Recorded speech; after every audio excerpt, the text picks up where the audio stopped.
Welcome to Geeking Out with Shad. I have my Silverado EV plugged into my level 2 charger at home. I actually just got back yesterday from an unexpected road trip with my truck. Previously, I said I was going to do a video of going to Iowa, Ames, Iowa to be exact, just north of Des Moines, and coming back all in that one night. Um, and I will still do that video, but I actually already have a road trip experience with this. It's chilly outside, so I'm gonna go inside the truck and we'll talk about this unexpected road trip I just did. Okay, now that I'm sitting in the truck with the heat on, getting warmed up, it's 28 degrees outside. Early April, just one of these cold temperature dips, but it should start getting warmer from here on out. So what had happened is my friend that was going with me, we were going to use his Ram, full-size pickup truck, but he ended up not having his truck anymore, and we had this trip planned for a couple months now, and we all decided, well, we're going to try my new Silverado EV, and I was a little worried because it's untested equipment. I haven't road tripped with this thing yet, and this is a serious road trip. 750 miles there and 750 back, plus driving around Cleveland, going to a place called Ray's MTB, Ray's Mountain Bike Park. I have that video up, and I do talk a bit about my truck in it on my other channel called Shad Life, if you want to watch it and see some awesome bike riding. But I want to talk a little bit more about that road trip and this truck and how it performed. And it just, in a nutshell, it performed amazing. It took 3 stops. We actually did 4, but I'm going to say 3 to get to Cleveland. Each stop took roughly 30 minutes, and each charger was like put out super high capacity. And that's the piece I was worried about. I wasn't super worried about the truck. I was worried about the charging infrastructure.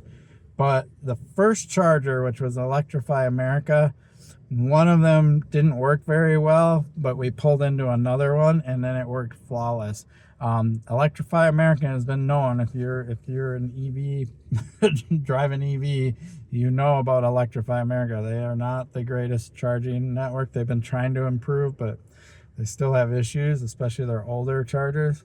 But the other chargers we had access to were EVgo, which is also part of GM and GM Energy. That GM Energy was branded on all of those. And then Tesla were the main ones. And then we have one more charger called Quick Charger, which is branded by a gas station network up here in the upper Midwest called Quick Trip.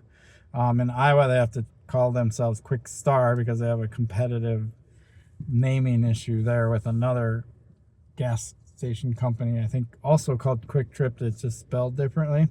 But the Quick Trip charger was actually the best one out of all of them, but the EVgo and the Teslas were super reliable and super good, and each charge took about 30 minutes. So it took us 3 main stops to get there. We did have to go to the bathroom, and we thought, well, there was a Tesla charger at the place we stopped. It was one of those travel plazas along 80. So we just thought, well, let's just plug in the truck while we run in. And so we did. We ran in, went to the bathroom, grabbed some snacks, came out, and just ended the charging session and got on the road. And we got like 7% in that just few minutes, which, just adds a little bit of buffer, and you can drive a little faster or whatever, right? But not really. That wasn't a needed charge. We would have been fine with 3 charges to get there. And you could charge with just 2 charges, but you'd have to charge all the way to 100%. Well, the thing is charging from 80 to 100% takes just as long as charging from 10 to 80%. So it doesn't make sense to charge above 80%. And so since this truck has such a big battery in it, you're able to charge to 80% and still have really good range. We were able to get between 250 to 300 miles of range depending on conditions, right? But for the most part, that was what we got, and it went super smooth. and it only took us, I mean, it's hard for me to calculate. I'd say the charging, if we were able to drive without ever stopping, would have been about 12-hour drive. Adding the charging stops, it added about an hour and a half, right? But if you're driving a gas-powered vehicle, you're also going to have to stop for bathroom breaks and have to stop to fuel up and things like that. So maybe an hour more it added to have the EV versus a gas-powered vehicle. But I didn't mind because, you know, I get some downtime. I get to rest. I go to the bathroom. I get some snacks. I sit down, you know, eat a little bit. We chat, right? Like and 30 minutes goes by super fast. Like, it's kind of funny, but it went really well. We got to Cleveland, no problem. Did our riding, got back in the truck, drove back. We actually shaved a half an hour off of our time coming back. And the reason is because now that we knew the truck, we drove a little faster. Instead of driving only about 73 to 75 miles per hour going there, we drove 78 miles per hour coming back because we were like, we knew that the truck was going to be able to do it. So it was amazing. I mean, I am completely blown away at how well this truck performed, and even more blown away that really to do the charging, we just used the built-in app. We put in our destination and it took us to the charging stations we needed. It would automatically precondition the battery before we got there, which probably explains why the charging speeds were so fast, because it was already preconditioned to get there. And I wasn't sure if I could trust the app or not, but nope, this thing was bang on and it made the trip super easy. I know that that's a feature Tesla has had in their cars forever. And it's the one thing, if you ever talk to a Tesla owner, that they love the most is they can just put in their destination and the car will say, hey, here, charge at this charger, charge at this charger, right? And this truck has access to the Tesla charging network. So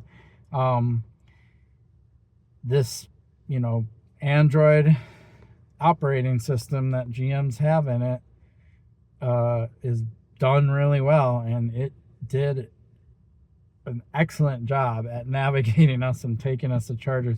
It would even adjust, like it tells you, you can even see here, like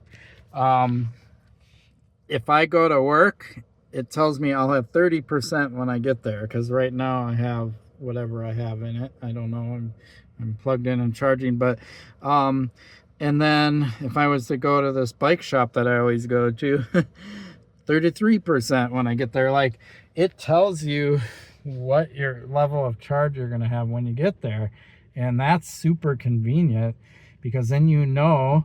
And then if you're going to get there and you know you're going to get there with 35%, which was kind of normal, like it wouldn't bring me all the way down to 10% or below 10%.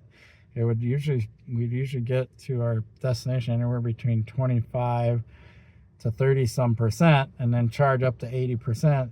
And we were doing like 250 some mile legs. So like if you really wanted to push it to 300 miles or more, you can do it.